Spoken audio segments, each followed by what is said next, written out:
LinkedIn, we are going to fire up your Monday. With Steve Spiro, the Master Connector. I am Steve Spiro, the Master Connector. Over the next hour of this Master Connection series, we will take a deep dive into the different ways to connect and network effectively. See us and hear us right now. So LinkedIn, we are on here. We're getting ready.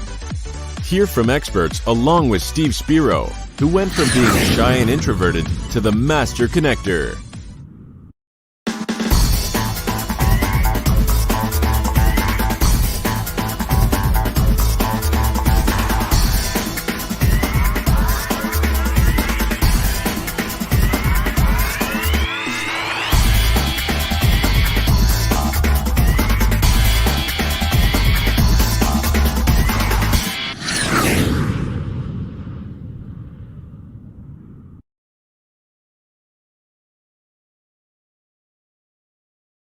You're on. This is it. Here we go. LinkedIn Live Master Connection series. We're going to talk about moving forward in the new normal. We want to know where you're viewing from. We want to know where you're tuning in from. So post that in the chat right now. If you're watching this on the replay, hashtag replay. We'll mention that again. We love everybody that tunes into the show. So we want to hear all about you, where you're tuning in from, and what challenges you're having in this new normal. We have a lot of fun with our expert guests here, but we really appreciate you. So we want you to like, share, shout out your city and state. We want your questions. We want your comments. Make sure that you are asking those specific questions. The more specific your questions, the more that we can help you. And here we go. I'm going to introduce Mr. Steve Spiro, our Master Connector.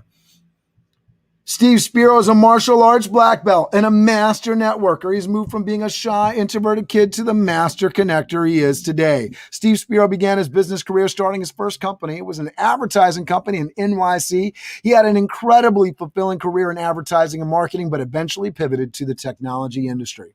Today, he is a certified customer communications consultant with Quadient, where he consults and mentors companies to help them find more effective ways to connect with their customers. Steve Spiro believes in the power of mentorship, growing oneself through self-development, and continuing to create meaningful connections through building a large network. Welcome to the stage, the Master Connector himself, Steve Spiro. Thank you, sir. I appreciate you, Cameron, the Wizard of Oz behind the curtain, as I always like to call you. Absolutely fantastic. So, hey, folks, Steve Spiro, the Master Connector, coming at you here live and direct. Cameron and I really appreciate you tuning in. We are here now every Monday at 1 p.m. Eastern Standard Time. We come at you with engaging content on how you, too, can be a Master Connector. During this Master Connection series, each week our goal is to gather subject matter experts, as you'll see shortly, to impart their wisdom on us. Hey, welcome to the show. I'm very blessed, as I said, to have my co-host Cameron here. Cameron is the founder of Biz Dev Live. Cameron founded Toth Event Staffing in 2011. Toth Event Staffing is a hospitality company providing staffing for caterers, cafeterias, and catering departments in Westchester, New York City, and New York. Biz Dev Live was founded in 2020 with interviews starting back up again in mid-September. Biz Dev Live takes Cameron's entrepreneurship experience and combines it with his passion for helping young people and business-minded professionals. Cameron Toth's mission in life is increasing access to education and opportunity for all people. So please bring back to the stage my man, the co-host and good friend, master of disaster here, Mr. Cameron Toth. Thank you so much, Steve. Appreciate that. So we got all of our folks checking in. Timothy Colson checking in. Claudia, thank you for checking in with the show today. Claudia Parisi from Western Suffolk, New York. Linda Bustamante Padron checking in from Columbia, Tennessee. We appreciate you. And it wouldn't be a good show if we didn't have Mama Spiro checking in. Would not miss this, coming in from Poughkeepsie.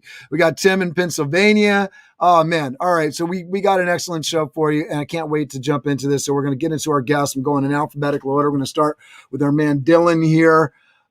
Get my buttons all pushed, and here we go. Mr. Dillon Del Rosso. Now, I should have asked everybody's their name, so hopefully they'll correct me as I'm going through here if I get it wrong. As a full-time connector, seeks Dillon seeks to provide you with opportunities to develop genuine relationships with movers and shakers that you'd otherwise struggle to get in touch with. As a VP in sales with SGG Advertising and PR, he provides a full menu of advertising and marketing services, including creative design, any and all advertising campaigns, PR services, recruitment, advertising.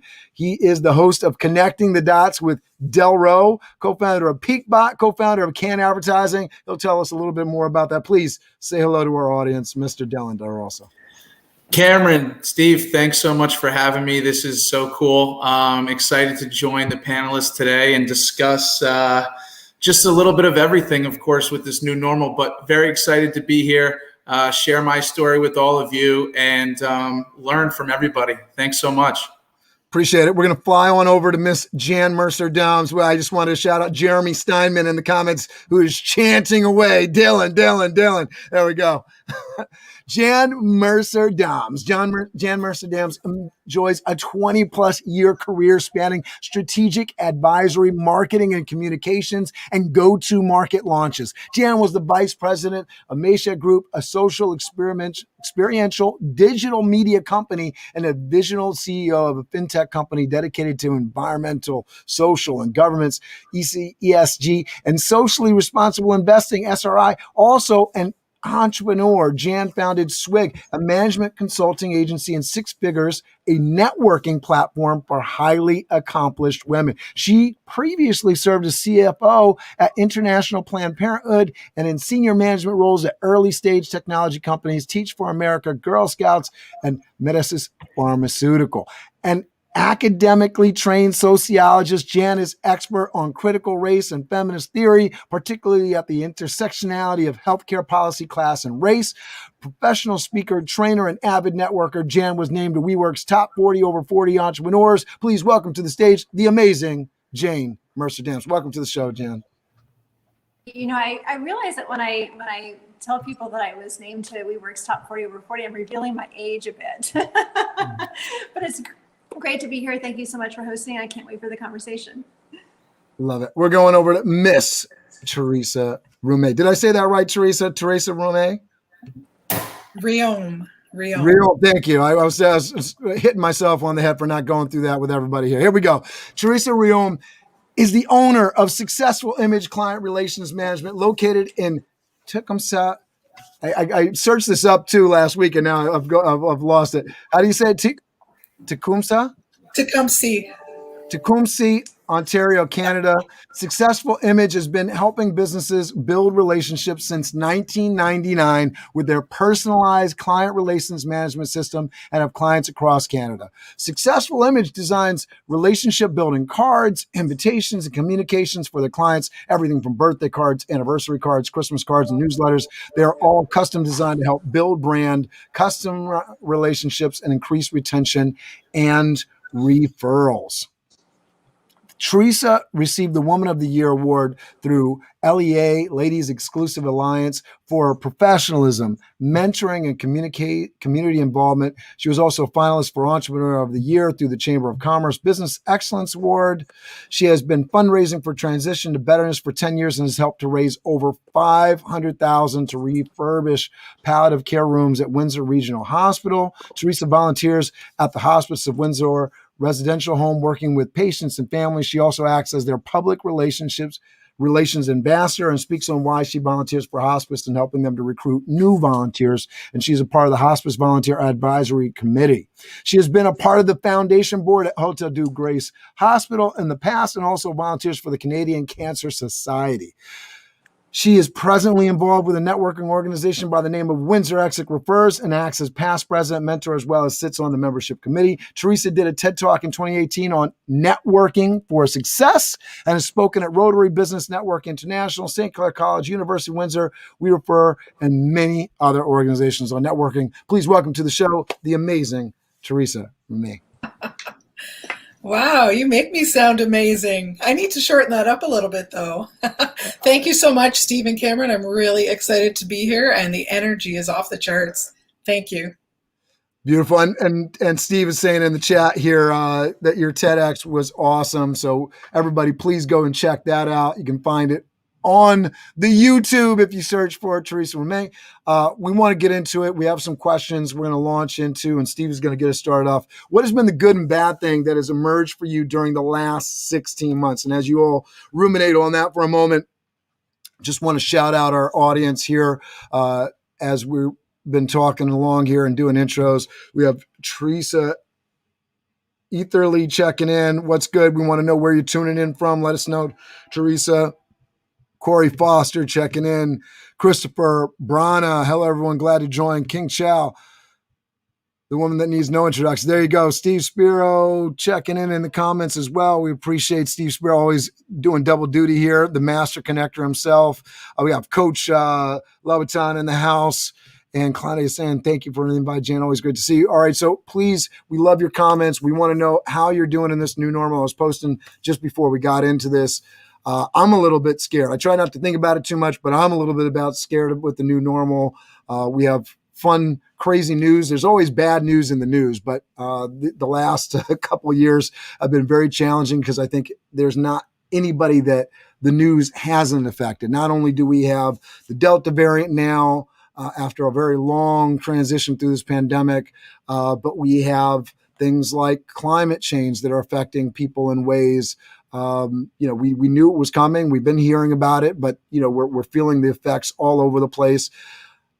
This is the world that we live in. This is the new normal. So what has been what's been the good and the bad of the last 16 months as we've all had to kind of work from home and deal with this stuff? What have you learned? What have you taken away that's been great? What has been the total suckfest? And then we'll kind of move into how we actually move forward in this new normal. Steve, please get us started off. And then for my expert panelists, let me know in the chat if you want to jump in next. Go ahead, Steve. I got to say first, I am super humbled and like I feel like a little peon and to the all the great, amazing panelists we have on today.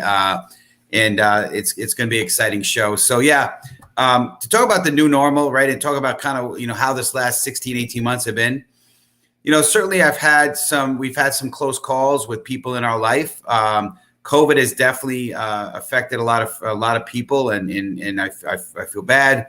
My sympathies go out. My condolences go out. I know we've had a lot of, not us personally, but people we know of that have lost family and friends, and so certainly don't want to sound in any way unsympathetic to that because I am. And a good friend of mine, super close friend of mine, who is a beast of a man. He's like super good shape. He's a strong.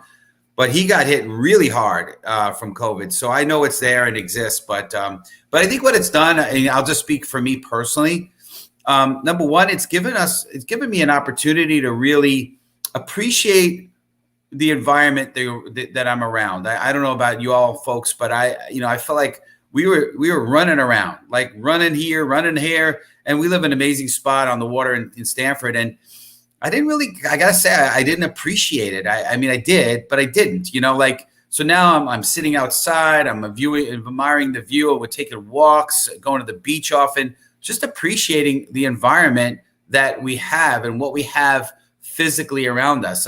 It's given me an opportunity to really dig deep on my morning practices. I'm not rushing off, right? A lot of times when we were doing things where you had to be in the office, right? You're rushing off here, rushing off there. And I think there's just a sense of a little bit more of a peace and a sense of when we're not, rushing, okay, and appreciating things. And then I think also people around us. I don't know about you guys, but I feel much more connected now than ever with people in our life and people, whether it be family and friends, where you would try to get on the phone, try to arrange a get together for coffee or lunch or have them come over and it would take 2 years before you put something on the calendar. That's how complicated it was. Now you just jump on a Zoom call or a phone call and you're able to kind of connect with people. And granted, it's not quite the same as being in person, but I feel way more connected now than ever before. And of course, leveraging things like LinkedIn and utilizing Zoom for networking, I feel way more connected as than ever before, believe it or not. And then from a technology standpoint, and I think some of the other panelists will talk more about this, it's really allowed things to move forward and push things forward, things that I think companies were maybe resistant to. I knew, the whole work remote thing, who knows if that would have ever happened, or if it would have, it may have been 5 or 10 or 20 years from now. but it pushed it forward. And now companies are more acceptable. And now they're looking at, kind of a hybrid workspace. And Cameron, you touched on, global warming and climate and so forth, right? Well, from what I understand, there's a lot more, and I'm not a technical guy, but I know that there's less pollution, there's less heat being emanated because less people on the road. At least there was, especially in the heart of the pandemic. So, hopefully that'll affect things too, right? So there's been a lot of good that has accomplished, that's happened through this pandemic, and in general, I just feel very optimistic that we're in a good place and positioned and poised really to be able to really do a lot of great things. And by the way, before I let everyone speak, I was doing Zoom well before Zoom was cool, right? And so taking the transition over was not that hard for me. And so now, like my mom, Diane Light Spiro on the call here, she's on Zoom. Like it would have never happened before, right? She was not really comfortable with technology. Now she's not on Zoom. She's on LinkedIn. She's watching the show. I'm so proud of my mom, but that's not just my mom. That's, people that are in their 50s, 60s, 70s, and 80s that are embracing technology because of this new normal that weren't before. Grandmas and grandpas, they're on iPads doing FaceTime and Zoom, right? That wouldn't have happened before. And they were kind of forced to, but because of that, now there's that capability. So I think there's been a lot of great things that have happened as a result of COVID, unfortunately.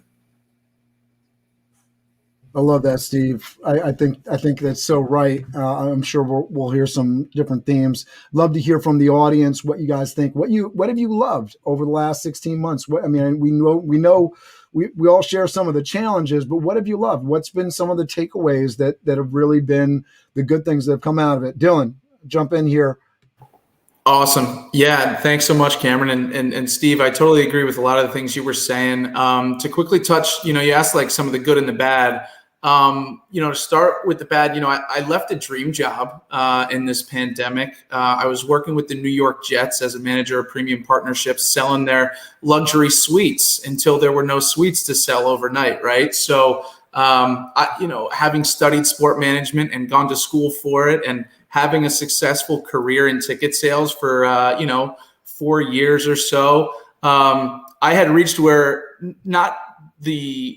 I didn't have the dream job. I would have continued to grow, of course, but I was really happy with all the opportunities I had until, the pandemic hits, right? No more suites to sell. And so I was kind of forced to really reflect a lot of self-reflection. And I'm sure that's what everybody else would agree with as well. And, to kind of shift to the better side of things outside of like having to leave sports in a way. I've been busy. I got married to my beautiful wife, Becky, in this pandemic. I bought a house in New Jersey. That could probably go on the list of good and bad things, as you guys can relate. But, as you guys have mentioned already, it's appreciating the little things, right? Obviously, we've all had friends and family who've been affected by the virus and everything else. And, life's short. Right. And I kind of recognize that. And, at the same time, there's endless amounts of opportunity right now. So it's really interesting as far as wanting to appreciate the family time and everything like that. But also at the same time, business is booming right now. We're in this new normal, right? Everybody's like, okay, we're finally here now. So a couple of things, I was able to recognize my true strength, being this connector. Some people don't really like the word, some love it, whatever. But I try and tell people, give me 30 minutes and I'll explain it to you. So I wanted to find a career that was going to allow me to do this full time. And I was fortunate back in October to find that in advertising with my agency, SCG. And so the last thing really that kind of, I would say a good thing that came out of the pandemic is I've completely changed my sales strategy, right? Being in corporate America, right? In the Jets, trying to sling suites left and right. And my sales, it was a yes or a no. They wanted it or they didn't. And once I had nothing to sell overnight, I kind of was like, okay, well, tell me about you. Tell me about your business. Who do you need to meet? Tell me about, little Tommy's baseball game, right? Everybody's heard me say that line. But what I recognize is if I can go out here with a give first mentality, and just do favors for people without asking for anything in return, well, they're quickly going to find their way back on my calendar. And the nice thing is it's gotten easier to, maybe get in a CEO's living room out in Los Angeles from cold North Jersey here. So yeah, it's been a big balance of good and bad, but a lot of opportunities. I love that. I love that, Dillon. I want to encourage the audience here. We want some of these answers. What good has come from the pandemic? I know we're going to hit some familiar themes. Maybe you have the same answer as somebody else. We want to hear it because there's strength in numbers. There was a lot of people that really enjoyed something. We want to hear it. If you want to talk about some of the challenges, we're here for that as well. We love to stay positive, but we understand the positive there is no light without the dark, right? So we understand that. So let us know what's been going on. We want to hear about it because we are in a new normal, and that's what we're trying to move forward in. And you can't move forward if you don't deal with the past. So we want to hear what's been going good, what's been going bad, what's been the challenges. We want to hear it. Miss Jan Mercer Dahms, please jump in here. I have to say, I love seeing where everyone is from around the country, if not around the world. This is really very inspiring, and I can't wait to see what everyone comments on, because we're all kind of going through this at different moments and different times too. I live in Westchester County in New York, and we were ground zero in a way for all things related to COVID here in the US. And so we went under lockdown probably far earlier than many of you participating with us here today. And so for me, it's been really interesting because I echo what Dillon and what Steve said as well, is that I feel like there's been a lot of good that's come from this time, because you really do see the strength of the human spirit and the ability for people to really pull together and be kind to each other in a way that I don't think that I've seen for quite a long time. I think one of our challenges now is to really remember what we all experienced together as a collective in the early days of the pandemic, and really inspire ourselves and our family members and our communities to hold true to the strength that we were able to pull together in a way that I think really inspires now as we move forward in the sense of how we work together as teams and as leaders to really think through teams and collaborations and synergies differently. At Mayshed, we produced 3 different episodic original content series around diversity, equity, inclusion, around women and money, and then around psychological, like how do you stay sane during this crazy time period? And for me, that was a blessing, because it really enabled me to stay and remain very close to my network in a period of time where we're all very socially distanced and isolated from each other. And so that was a really interesting way, both professionally and personally, to keep up to date and caught up with people that I found to be really very interesting and really near and dear to my heart. And it was, in a way it was inspiring, but it was also heartbreaking, because let's face it, like the last year and a half has been really tough. And so I think that for me, it's been a balance of finding joys and everyday pleasures and taking the time to be able to look at the world in a different way. For me, a blessing was I didn't have to commute 3 hours into the city anymore, and I'm still working from home. And so that's definitely been a blessing in the sense of how I thought about, like, how in the past was I spending my time, who was I spending my time with, and what was I spending money on, and really questioning a lot of those, a lot of the values that I thought were very important to me in the past, but using this sort of new framework and new mindset of really being very appreciative for what you have and for the day-to-day. Dillon, congratulations on your wedding. I too got married. I got married in 2019. And it was really interesting because now in hindsight, we feel like we were preparing for COVID. We left the city, we sold a condo, I moved out of my apartment, we got married, we bought a house, all within a 6-month time period. And for me, it's, being able to go to the city when I need to go to the city, but then also being really flexible with how I think about remote work now. And I think for many of us that run companies and are leaders or managers or, thinking about launching our own companies, that hybrid workplace is going to be really important and critical to how we think about, like, what does it mean to feel like you're a part of something, to feel like you have that sense of belonging. And companies are really thinking through that differently now, which I really very much appreciate. And for me, it's just, being able to exercise any moment in the time that I want to, and having more of a flexible schedule, and being really appreciative for using that time to think through, who do I want to have in my life, who's serving what purpose, and weeding out some energy vampires, maybe, I guess you can say, in the sense of really truly wanting to be around people that really, even though, yes, we all know that it's been very difficult, but are thinking through different ways to become even more positive in how we approach the future and have that spirit of hope. And I think that, it's very, very different. This is apples and oranges comparison to what we were experiencing in 2007, 2008 with the global financial collapse and what rose from those ashes, like the sharing economy, for example. So for companies like WeWork and Rent the Runway and Lyft and Via and getting all those car sharing companies. And, we became more of a sharing economy. And there are a lot of benefits to that. And I think it's going to be interesting now to see, like, where is that white space? Where is the opportunity? And what's the next round of unicorns that's going to spring up to really help us think through how to live happier, healthier, more productive lives. I love it. We're getting some really great comments in the chat, and I want to highlight some of those as well.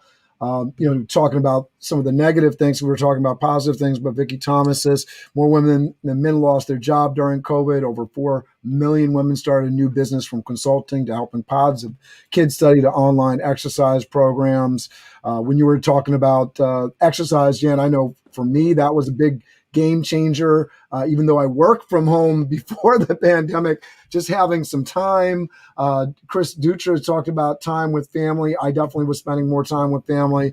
The good was 6 months with both of my sons back under my roof that I probably would have never had. I know I talked to a lot of people during the pandemic, and they talked about the time with their family was so meaningful. And that was such good that came out of a time where a whole lot of stuff was shaken up, but people got to spend more time with family.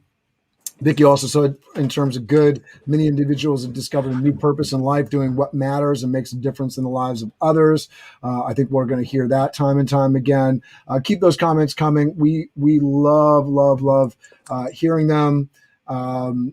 Ted Moore says, Steve Spiro, absolutely glad to be here. Times are definitely changed. It's either adapt or get lost in the shuffle. And I think that's very, very true. We got Claudia checking in. For sure, it has been really hard, but it also made us so much closer to our loved ones and made us appreciate the good times and the bad ones. We have learned from it, learn what we have good and bad at, right?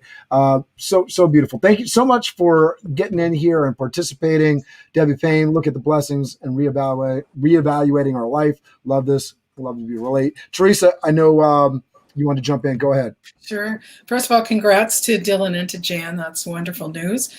Staying on the positive. I think people really just became more appreciative of a simple thing like going to the show, and going out for dinner and things like that. And who you're seeing and who you're spending your time with really became a little more picky with, because you appreciate it. You appreciate them. You miss your family, your friends, your business associates. Networking. I know I miss networking. I do a lot of it, and I really miss the face-to-face. And also, one positive I found was, for example, I think Dillon touched on this, getting in touch with a CEO was a little bit easier because they weren't as busy and they were around, and you actually were able to get them on the phone.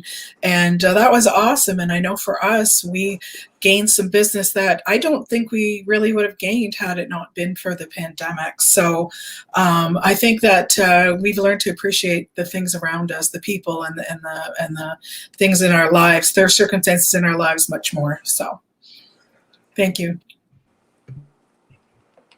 I love that too. I mean, the ease of which, right? Because people weren't taking vacations. They weren't in the middle, you're right? They weren't on a plane, 20, 30, 40% of their time. People were much more accessible, or they weren't, right? I had one, from the staffing side of it, I had a guy that totally disappeared, and I basically assumed that they were dead, or something, similarly life-changing. They moved, they just weren't ever going to come back, and so they cut ties.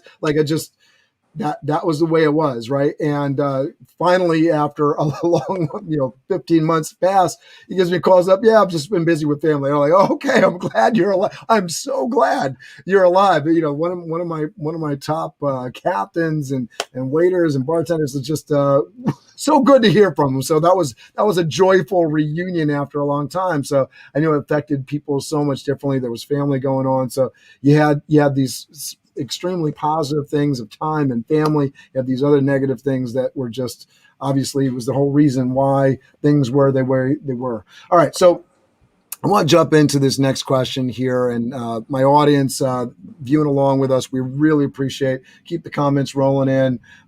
We got some folks bigging up Theresa as well. Heidi saying Theresa Reaume is the best networker. Sheiks as well said Theresa. Right, folks checking in here. Thank you so much for the comments. We want to keep this going. How have you pivoted to thrive in this new normal? And as I ask this question, and I know Steve will jump right into this, but as I ask this question, because we're talking about moving forward in this new normal, what are the things that you've changed and you're not going to change back, right? What are those things that you've now this is you moved on to something, you've pivoted to deal with this, and you said this is a better way. Steve, get us started. Absolutely. It's a great stuff so far. I'd say there's a few things. Number one, I'll talk about networking. Prior to COVID, a lot of my networking was more localized, more regionalized for the most part. And I was, very quick to grab a coffee with somebody. And I still don't mind getting back to coffee with people again. I've done a few since things got a little bit eased off, and who knows what's going to happen again soon as the variant happens. But yeah, so now it's been a lot more Zoom, and my feeling is like if we do Zoom and there's definitely a good vibe, hey, maybe the follow-up could be coffee, right? So it's definitely been a way to kind of, to streamline the time a little bit more. So that's been one pivot. Leveraging LinkedIn a lot more than ever before. I think, and reaching out across the country and across to, across up the continent to Canada, right? And being able to broaden that scope and who you're connecting with and all those things. And I've been able to grow my LinkedIn, base fairly, strongly, and continue to. And I think this COVID situation has created some of that as well, where people, I think, are more open today now than ever to want to connect. And so being able to kind of pivot with that and go with that and be able to kind of grow that network a little bit more. Obviously, Cameron and I jumping on and doing this Master Connection series, LinkedIn Live show, was another way that we kind of leverage LinkedIn to pivot and to kind of leverage things a bit as well. And I think the last thing is from a standpoint of the consulting work I do, I think, and some of this started before, but as I do a lot in the AI space, right, artificial intelligence and a lot of automation, I think knowing that is more relevant now than ever because of the way people are doing business today, that has allowed us to kind of really pivot more in that direction. And I won't say capitalize on it, but really find ways. I mean, the way you succeed is, right, as you find challenges or needs and you help fill them, right? And so there's been some challenges in that area that we've been able to help fill. So I think it's just adapting, learning, seeing what's there. Some of my language with how I'm reaching out to people, both through the consulting stuff as well as also in regards to the networking, that shifted obviously, and you have to pivot that way because you can't seem insensitive. Reaching people, I think to Theresa's point, I think you said it, Theresa, maybe Dillon said it as well. We're able to reach people differently, and I think that being able to leverage that, I'm more now comfortable reaching out to people on their cell phone now than ever before. Which I think prior to the pandemic, maybe I was a little bit more tentative about that. But now because, people are mostly remote and that's how you reach them, right? So it seems more acceptable to go that route. So those are some of the things in the way in which that I pivoted to adapt. I love that, Steve. And I was just talking to somebody this morning about, I call when it's good for me. Obviously, I want to be considerate. I don't want to call somebody at 2:00 in the morning, but barring it being really outside of any kind of common boundary, if it's 8:00 at night, listen, cell phone, business phone, if you don't want to answer the phone, you're not picking it up, right? I'm going to get it done. I'm going to get my work done. I'm going to move on. Part of, enjoying my family. I can enjoy them. We can go out to the pool during the day. I get some work done at night. I get it done when I need to get it done. And being able to turn it off, right? That's such a common problem with work from home, is not being able to turn it off, but knowing that I can turn it off and turn it on whenever I want. It's such a big deal. I think we had Theresa jumping in first here. Go ahead, Ted. Yeah. First, Steve, I want to say, he is the true deal, and so connected on LinkedIn, which I love also. And then he said, "Well, let's hop on a Zoom call." And I was like, "Sure, great, wonderful." And so we did that. And all he wanted to know was hear about me. And yay, I got to talk about myself. That was awesome. So he really is very sincere and authentic, and I really appreciate that. And I'm happy that I've gotten to know you, Steve. So thank you for that.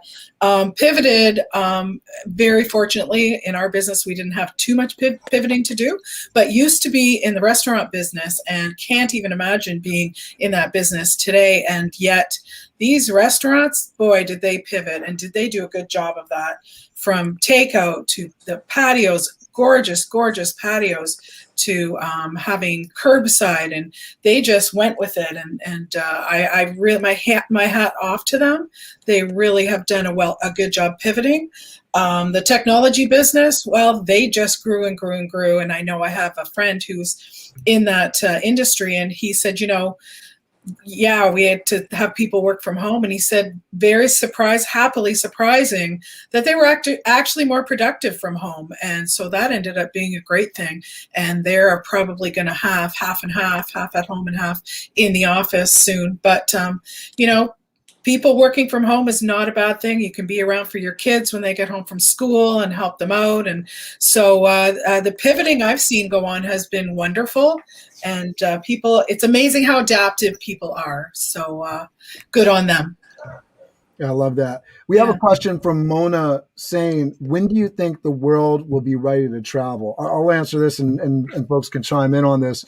But I think there's a certain percentage of the world that is always ready to travel, no matter what. Yeah. They're ready to travel into the middle of a tornado, into the middle of a hurricane. They're ready to travel into the disaster zone. We're talking percentage wise. And so, Mona, I think probably the better question to ask is, like, when do we expect travel to return to pre-pandemic normality? And that probably has a sad kind of answer, because we know other countries are not fighting COVID the same way the United States is, and some other countries that have done a really good job of getting people vaccinated. Travel is really going to depend on who you are, where you're going, what the purpose is, what the reason is. Vacation travel to spots in certain places of the world is going to be changed for, potentially the next decade, just because of the fact that COVID isn't going anywhere. It's not like we're going to be able to eliminate it. If that was true, we'd be able to eliminate the flu. So you got that kind of going on. And then, we have these variant strains. We have other things that are happening in the world, right? So it's not ever going to go back to the way it was, which I think is something that, when you have people that are reminiscent of the way it was, I want to go back to the 50s, I want to go back to the 20s. It's never a good sign, because you can't really ever go back, right? We can only move forward. That's what the show is about today. So love to hear different people that are in the audience comment on this, answer Mona's question. We're going to keep things going with Dillon here as he jumps in. We're talking about what good, how have you pivoted to thrive, and kind of what are you going to keep going in the pandemic. We can answer this question to Mona as well. Go ahead, Dillon. Sure. Yeah. Quickly. Thanks, Cameron. To Mona. I just booked a flight to Paris in September. I'm traveling. I've been at home for too long. I'm getting out. Airbnbs and flights are cheap. Outside of that, how have I pivoted to thrive in this new normal? So the first thing was, I opened my mind to the fact that I can do more than one thing at a time. I became an entrepreneur. And that started right here on LinkedIn. That's my dojo. That's what I tell everybody, and they know it's true. I exist nowhere else. And I was always on LinkedIn for years, but I was never really utilizing it for really what it is and what it's worth. And right now, this is where everybody is. Business is being done on this platform. And so I leaned in completely. And I was lucky enough when I was at the Jets that we had an agency come in, flew out of Austin up to New York for like 2 weeks to classically train us on the algorithms and the hashtags and the content and the outreach. And I don't know, I feel like I got the keys to LinkedIn. And so what I then did was I wanted to go and fill everybody's networking void That was a pivot I made, right? Everybody in this pandemic, when everything was shaken up, everybody's like, okay, well, I got to reevaluate and figure out who I need to be talking to, what I should be doing next if I can't do this, and et cetera. So when I connected with individuals on LinkedIn, I played the numbers game, right? If I wanted to go have a certain conversation, I can get incredibly targeted on LinkedIn and go find those people. I would connect with them.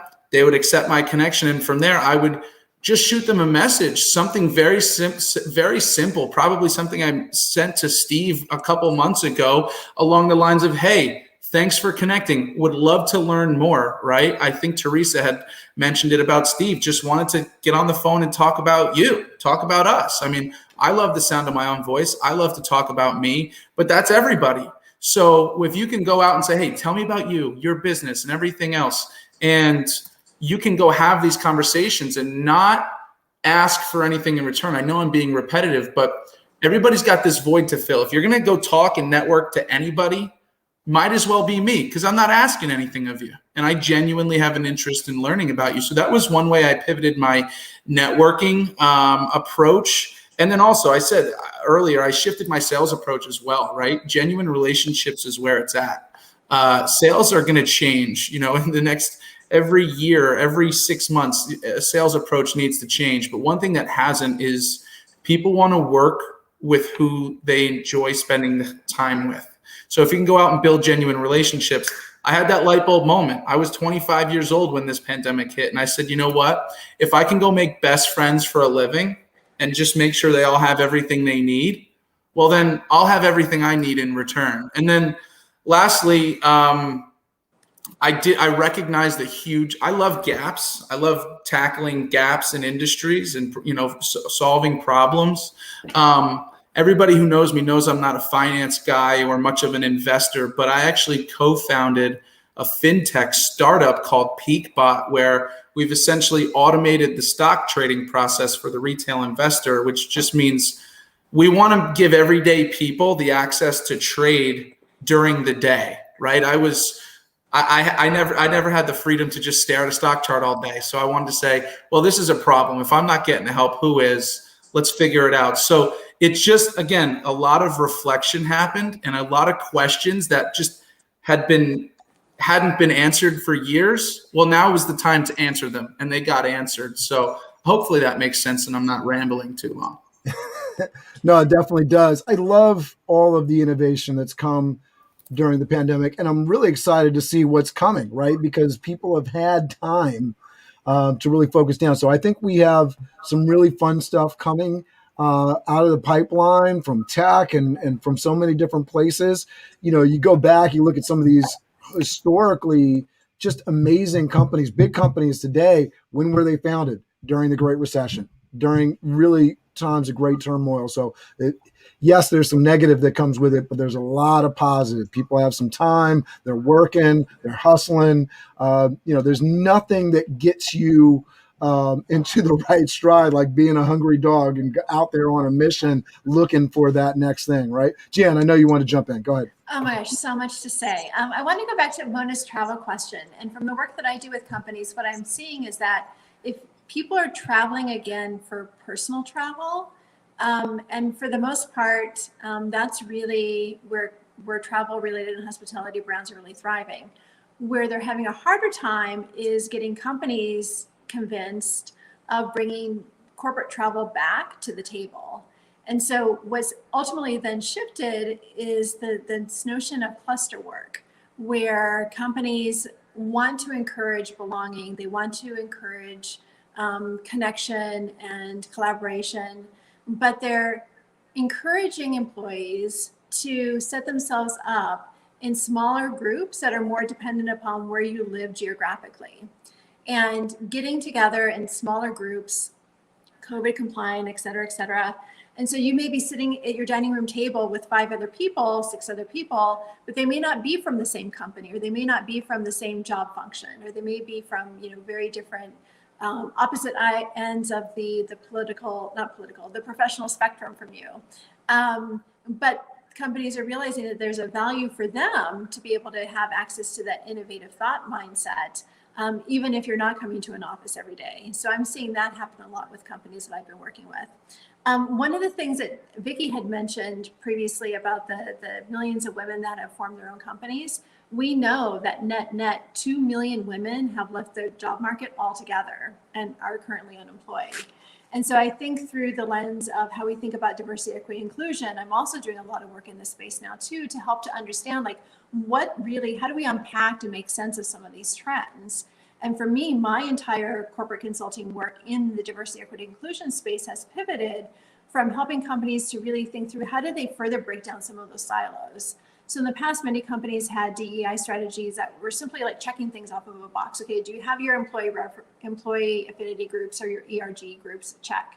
Do I have this corporate social responsibility initiative in place where my employees go out and volunteer X number of hours every week? Check. Companies now are really thinking about, given everything that's happened in our country in the last year and a half, if not even prior to that, thinking through like how do we embed our DEI initiatives into the larger framework and the larger strategy of our business to really drive more value for ensuring that our employees have great experiences as employees, and how do we really reframe diversity, equity, inclusion and move it away from that checkbox approach to really having those conversations and those initiatives and those solutions be better ingrained at all different levels of the organization, much more holistically. One of the things that we did really well at Mayshad is that we really thought about identity, not from like, are you this binary approach where, are you a millennial, yes or no? Are you a woman, yes or no? But really to think through like all the different ways in which we show up, and understanding that sometimes we are in a privileged status and sometimes we're not, and using those frameworks as starting points to launch conversations to encourage companies to really think through how are they encouraging their employees to show up as their full selves? How are they encouraging them to lean in different ways that really drive a better sense of commitment and loyalty and tenure with the company? We know that now companies are going to go through a massive seismic shift between now and the end of the year where, I've read some data that up to 95% of all professional white-collar workers are thinking about leaving their jobs. So from an employer perspective, that's insanely costly. And so how can we, for those of us that own businesses that are in the service advisory space, help companies understand the true impact of those costs and help to mitigate some of that? So that's another way that I pivoted. Honestly, also, I think that, many of the conversations I've had with professional women and men over the last year, as well as really, and we've alluded to it so far in our conversation today, it's really about being fearless. Like, what is the worst that can happen when you reach out to someone new on LinkedIn, like Steve, who you've never met, and you start to engage in a conversation? What's the worst thing that could happen? And for those introverts out there, I know that we have some on the call today. What's the worst that can happen by just reaching out and saying hi, right? And how can I help you? Or I'm just here if you want to talk, or I'm really interested in, what your background is, or wow, you did that? Like, I'm so impressed by your LinkedIn profile. Like, I'd love to learn more. And I've met so many really, really incredible people and companies and organizations just by, doing that bit of outreach and finding those places and spaces you do want to network in, but in a way where it doesn't seem like work and it doesn't seem like networking, but it seems like something you really, truly enjoy. And so that's another way that I've pivoted in the last year as well, is like really finding more intersectionality points of commonality where I really, truly want to engage as a human being, as a person, and not just because it's something I think I need to do to find my next client or my next job. I love that. And I think it's so big what you said. I was just having the conversation yesterday with my daughter. We were talking about being shy and just have that whole feeling of, you're in that situation and thinking about what's the worst thing that's going to happen. If you reach out to somebody, you say, hello, I want to connect. What's the worst thing that get over it? Stop putting thought, just hit that connect button. We have King Chow's checking in, and this is all on point here with the networking thing, expanding your network, building a big network on LinkedIn. This is what we talk about. This is what this show is about, right? Making these connections, building these things. We're in the new normal. One thing that, LinkedIn didn't go away, and LinkedIn was a great tool before the pandemic, and even I think more so now. I was reading an article on LinkedIn about the idea that LinkedIn is like a snowball. If you get a job, you went through everything, you're reaching out to people, you got a job, and then you leave LinkedIn alone, like so many of us do. Oh, that's fine. But for those folks that continue to nurse it, to feed it, it becomes something that now is this tool and this resource that's ever expanding, providing you these different opportunities. And if I wasn't on LinkedIn during the pandemic, if I wasn't doing a show during the pandemic, Steve probably wouldn't have reached out to me to put this thing together, right? If the pandemic didn't happen, we definitely wouldn't be doing the show for sure. And if I wasn't ever expanding my network and he wasn't, open to reaching out with me, we wouldn't have met each other and we wouldn't have put this together and connected so many people. So it really is this snowball effect. So get into this question. Kickshaw says, questions, when you start building your LinkedIn network, what's a good article sharing strategy? What kind of content, how often, and what to say to yourself when you hear cricket? So I know part of the answer to this question, because you brought up specifically, King, you brought up sharing articles. I know Steve is probably going to say something I don't enjoy along the lines of writing and putting things together. It's not his bag. That's why he puts videos up. It's part of the reasons that I do a lot of video content, but I like putting together some solid stuff too. If that's your focus, you're going to want to focus on that. There's no wrong way to interact on LinkedIn. The only wrong way is to not do it. Are there some smart ways to tag people and really drive up participation? I see Dillon nodding his head. So we can, I don't know who wants to jump in along those lines right away. Dillon said he wanted to answer King Chow's question. Go ahead, Dillon. Yeah, no, I appreciate it. And I know we all have a couple thoughts here, so I'll try and be quick. But, when you start building your network, if we're going to touch on just specifically what type of content to be sharing, there's a couple things. Genuine personal content works. It wins. Nobody wants to come on LinkedIn and be sold anything. You're doing that already. You're in their inbox. You're already in their LinkedIn email. You're probably calling them. They have voicemails. They don't need to be sold. They need to come and humanize you here on LinkedIn. You should say, yes, this is my business, but here's how I operate. Here's a little bit more about me. For me, I utilize LinkedIn as a place to become more relatable. So yes, here's my resume. Yes, here's what I've done. Yes, here's what I'm capable of doing in the services I have. You know that. You can find that on my website. I want to share good content that you can relate to, that I can relate to, that everybody can relate to. Just to take a quick step further into that, as far as the strategy, LinkedIn, the algorithm, it's sharp. It's sharper than most other platforms. And so I'll be honest, there's a million tips and tricks you learn. One thing, external links. If you want to share an article or a YouTube video or something and you share it in your post, well, it might not get as much love. Put it in the comments, just because, we want to keep you here on this website, right? For obvious reasons as a business. So there's a couple tips and tricks we can get to there. How often? As often as you have something to say. And the reason you're here in crickets is because you haven't generated enough of your own content. All you need to do is join the conversation. If you don't really have anything to say yourself, you know what? That's okay. LinkedIn, the biggest area for opportunities is the comment section. Somebody mentioned Gary Vee on here before. Gary Vee is my guy. He's a Jets fan. I love him. I've interacted with him a few times before. Guess why? Because his videos and everything he posts is getting 10,000 likes, 42 comments. That's a heavy one, right? And that's Gary Vee. There's so many business owners and influencers and micro influencers who are on here creating unbelievable content. And the only thing you got to do is be the one of 4 people in their comment section. They're going to see it. And if you have something valuable to say, they're going to respond. Not to mention, you're calling them out in front of everybody else. How could they not respond, right? It's right here in the comments section. So I just wanted to share that. I love that. And I'll say this too.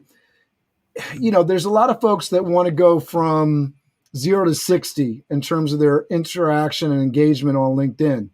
It's consistency.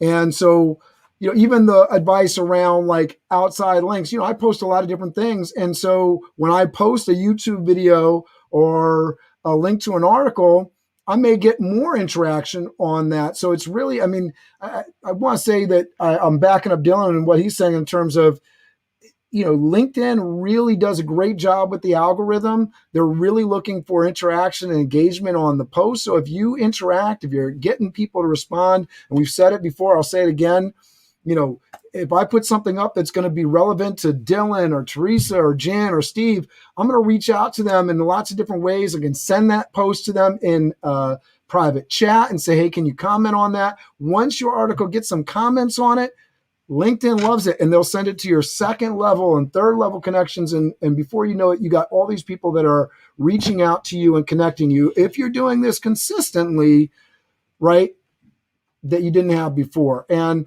if you got only 200, 300 connections, 400 connections, 500 connections, you're probably not going to get a lot of reach to begin with. So it's about also hitting that connect button and making sure that you're getting that ball, that snowball growing so that your content is reaching more people and can be shared to more people and can be commented on by more people, because as soon as LinkedIn sees that it's being commented on and shared and liked, that's when it gets sent to second and third level connections and you're making an impact on LinkedIn. Sorry to dominate here. So I know that I think we had Jan and then Steve. Go ahead, Jan.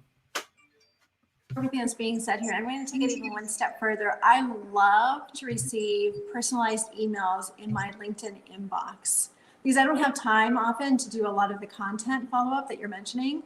But what I do, and I find very useful, is that when there's content that I really respect and admire, exactly to your point, Dillon, around the audience and the reach and et cetera, I'll take it one step further and not just comment in the comments, but then I'll send the author of that content an email myself in LinkedIn, and then see what happens. And I find that that's a really very useful personalized way, and not a copy and paste. So you have to write specifically for that person, because what I realized during the pandemic is that we all want to be listened to. We don't want to be talked at, we want to be listened to. And there's a big difference there. And much of the communication, particularly in LinkedIn, not just the content, but in your inbox as well. How many times have you received something you feel like you're being spoken to instead of engaged with, because it's just a copy and paste? Right. And so Dillon, to your point, like I get dozens of these emails every day and I just delete them, right? Because I don't want to engage with someone if it's just a copy and paste, and when it's a copy and paste. But if I can tell that the person that I'm receiving the email from is taking the time to review my profile, to comment on something that maybe we have a common connection, or we've worked in the same company, or we've had the same client, or there's some sort of like personal affiliation where that relationship, that touch point's already been established for us, because then it shows that that person actually is interested enough in me as a human being to want to take it to the next level. So if you're reaching out, I highly encourage, and I started Six Figures this way. So I had a networking company called Six Figures for about 7 years in Manhattan, in New York City, and I ran live events. So my expertise is I love live events. I love producing them, creating them, hosting them, et cetera, et cetera. COVID put a crimp in that plan, but that's, here we are here doing the next best thing. And I literally started that group as a LinkedIn group. This is many, many, many years ago. So LinkedIn has changed quite a bit, but when the group's functionality was very strong, created a group, and I social stalked professional women on LinkedIn. I looked at their profiles. I picked the most interesting ones that were really interesting to me, and I invited them to be a part of a LinkedIn group. And then Six Figures as a live events networking company sprung from that. But I think if you're determining like what should my networking plan be, create that opportunity where you're identifying some sort of need out there that's aligned with who you are, what your interests are, because you want to have fun with this as well, and create those opportunities for you yourself to be seen. Comment on other people's posts, like what Dillon said. I love that. But also take it to the next level and follow up as well, and engage in those conversations. I love that. I keep this as a running thing. The fortune is in the follow-up. It's so true. With every business, I can't think of a business that it's not important to follow up with the people that you're working with, the people that work for you. The fortune is in the follow-up, taking care of people and chasing after those connections. Yes, it's time consuming.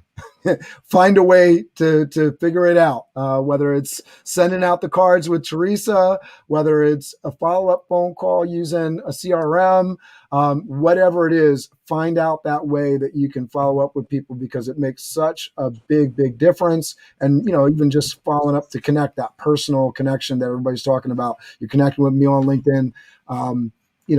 Make it not I had one guy that just reached out to me recently on LinkedIn that said, this is a sales thing. Like the purpose of this communication is to sell you on something like, and so, I guess he was going for brownie points for being honest, but I didn't connect with him, so, like, okay, you've made it easy for me, right? I don't need, you don't want to make a personal connection. You're just trying to sell me. Thanks very much. Right. But Steve, I know you wanted to jump in here, and we're very close to the top of the hour here. So as you jump in here and you're kind of going in on this topic, what I'd love to do is sort of kind of leave what your pronouncements are for what the new normal is, right? What is the new normal, and how do you move forward in it, right? What's your way? What's your thing that you recommend to folks right now that they do in the next 6 months to a year dealing with this changed environment? Go ahead, Steve. Yeah, I think I could kind of combine both thoughts there. I wanted to touch on what King Chow had asked about. So number one, you got to figure out, what's your personal brand, what's your identity, what do you stand for, what are you about, and then also what are you looking to leverage LinkedIn for, right? I mean, a lot of times people use social media as just a sort of a validation ego thing. If that's what you're here for on LinkedIn, I would recommend go to other platforms, right? It's not here for that, in my opinion.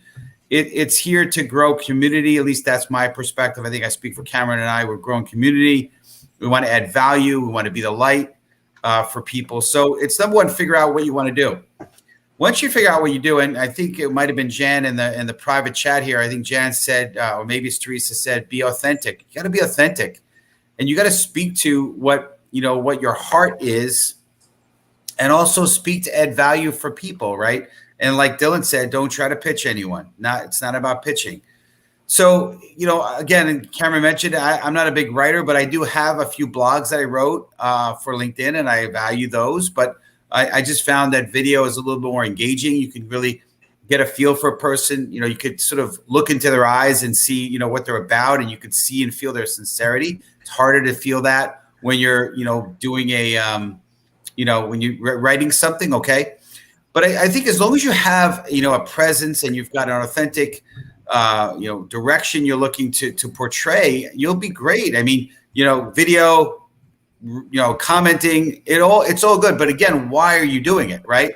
So for me, it's a couple things. Number one, we're building community, right? So the more likes we get, the more opportunity there's going to be to connect with other people to grow this amazing community that we're building, right? So again, it's not always about likes. The crickets, I look at LinkedIn as a experiment project, so to speak, a laboratory project, right? So I know I did a Fire to Friday video this past Friday, and I didn't get that many comments or views. Okay, it probably tells me that maybe the content isn't what speaks to people. Okay, great, lesson learned. Next time, we know what we want to do, what we don't want to do, right? So I don't think there's a magic formula, but you also, if you study and you look at other successful people that do a lot of great things on LinkedIn, you can see what they're doing and what they're getting great comments on, right? And I think in general, it's typically things that inspire people, that help add value for people, that make people feel good, that kind of bring good things for people. That's really what people look for in general. There's several people that I follow on LinkedIn where, there's a lady, I think it's Melissa Bankart. I think she does a lot of gardening. I mean, but I guess people like it, right? So it's interesting, right? Nothing to do with business, but people are interested in it. So there's always ways that you can add value. And I think if you're your authentic self, that's one way. And so to move forward in this new normal, do that, right?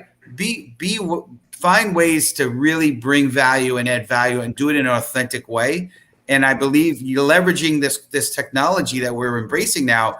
If you're doing it, you're gonna thrive in this new normal. I love what Dillon said, right? He said, he's able to get in contact with people and jump on calls with people. Same for me as well. People are much more open now to jump on a Zoom call than they were having you come to their office or meeting them here or there, or you come to your office, whatever.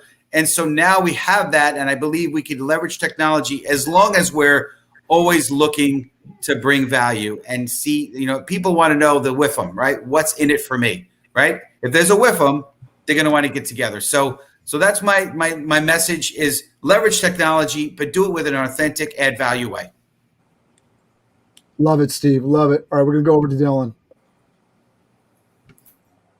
Sorry, I know we're tight on time, so I'll try and be as quick as possible. How I see this new normal looking as it relates to business, I think being the question, I think the Band-Aid has been ripped off of corporate America, if you will. I don't know if you're going to see people at companies for 10 to 20 years anymore. People are going to have multiple jobs, acting as consultants, coaches, etc. I think there's a mindset shift in business overall. I think it's no longer, well, I shouldn't say no longer. People will be longer with this than possible. It's no longer either or mindset. There's more of an and mindset of, okay, well, if it's not my way or your way, that's okay now. Tell me yours. Go ahead, Cameron. I just want to throw this in there because I think the segment's perfectly into what Christopher Abrana is asking here. Do you think we've all reached a point of remote media fatigue with Zoom and Teams, et cetera, as part of the new normal? I think your answer to that right there is perfect. It's not a question of, we're done with Zoom or, we're only going to do Zoom. Because I think there's some people out there that are like, yep, I'm good. Zoom only. I don't need to drive anywhere. There's other people like, I can't wait to hug somebody and touch somebody and be in the same room as somebody. I think it's an and thing, right? Now we don't have to be together. I don't have to get on a plane. So business travel has changed where it's and situation and understanding that so much better. Dillon, as you wrap up your answer, let people know where they can find you really quickly as well, okay? Sure. Yeah, no, listen, I just think the last thing I wanted to say is if you can get the job done, I think there's never a better time than to give it a try. It's become less political and more collaborative. So just if there's anything you're thinking about doing, or lean into your strengths, that's really my biggest advice. And to find me on LinkedIn, find me nowhere else. But if not, my agency's website is scgadv.com. But you can find me right here on LinkedIn, Dillon Del Rosso, full-time connector. Love it. Thank you very much, Dillon. And I just want to highlight as we go over to Jan, Tina Cater says, I'm not getting a lot of engagements on my FB lives and I'm researching what will. First of all, you can question, there's a lot of places to go live, right? Facebook, right? LinkedIn, like we're doing right now. I know LinkedIn, for me, I get a lot more engagement because of my content. So Tina, you may want to look into that. It can be difficult if you don't already have access to LinkedIn Live, but trust me, if you keep on applying, one day, they may give it to you. You just got to keep on trying. That's what happened for me. As you jump in, Jan, just talking about, the approach to content and what works, because I think the same can be true of live events. It can be difficult to get people to show up, but it's finding those ways where you're lifting up people, bringing people to the forefront, bringing people into the door to create something with you. As somebody that's done quite a bit of fundraising and all this kind of stuff, I know you got some input on that. Yeah, Tina, I have a recommendation for you. So I use Facebook for personal purposes in the sense of sharing photos about who I am as a person. Because I find like for work, Facebook has not been beneficial for me because I'm not able to drive the engagement because people are on Facebook because they want to see, who you are and what you like to do and what you like to eat and et cetera, et cetera.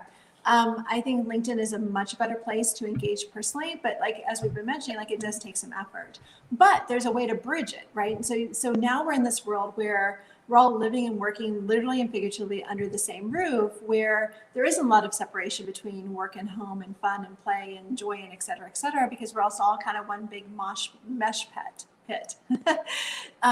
So I use Facebook as a way to keep people up to date with who I am as a human being, which is a part, of course, of your personal brand, and then ensure that same network that's on my Facebook group is also a part of my LinkedIn community as well. And then that's where I feed the professional content.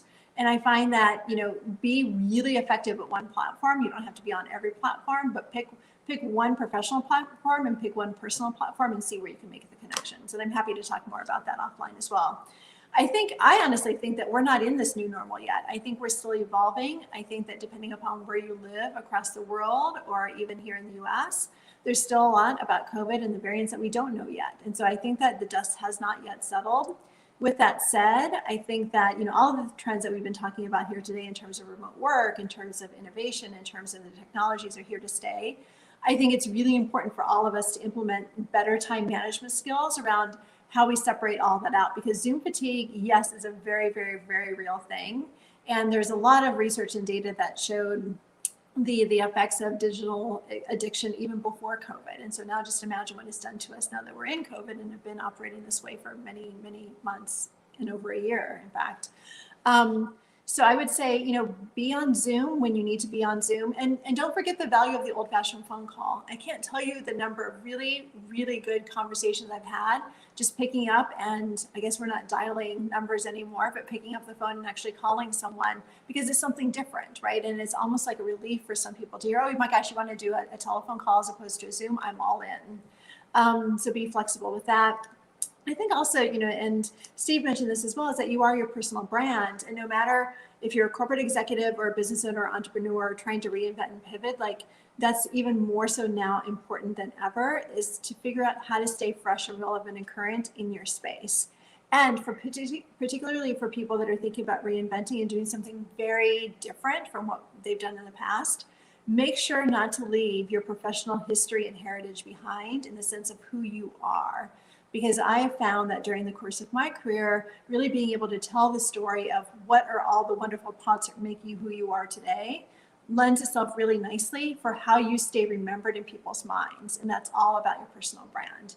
So don't forget that as you reinvent and pivot and find your new normal and your new comfort zone, to make sure to also talk about your past, because that makes you so much of a stronger person to be competitive in whatever you choose to do next. Love it, Jan. And just real quickly, obviously people can touch base with you on LinkedIn, but if you want them to go someplace else. I love LinkedIn. Please, please, please reach out and contact me on LinkedIn. It's Jan Mercer Dahms, and I'm happy to continue the conversation. Jan, you're awesome. Thank you. We're going over to Theresa. All right. Well, really quickly, because I know we're short on time, so agree with so much of what Jan said. I really feel Facebook is more for personal. LinkedIn, I love for business, and I think it is a great platform. I think you have to remember it needs to be memorable. It needs to be measurable. It needs to be personal. It needs to be relevant to that person. And I think it has to add value. And people are one thing about all of this is people are really looking for new ways to be relevant, new ways to find business. So because they're open to that, I think LinkedIn is a great platform for that. I just want to say thank you so much, Cameron and Steve. This has been wonderful. And you can reach me also on LinkedIn. I love LinkedIn, and that would be great. Thank you.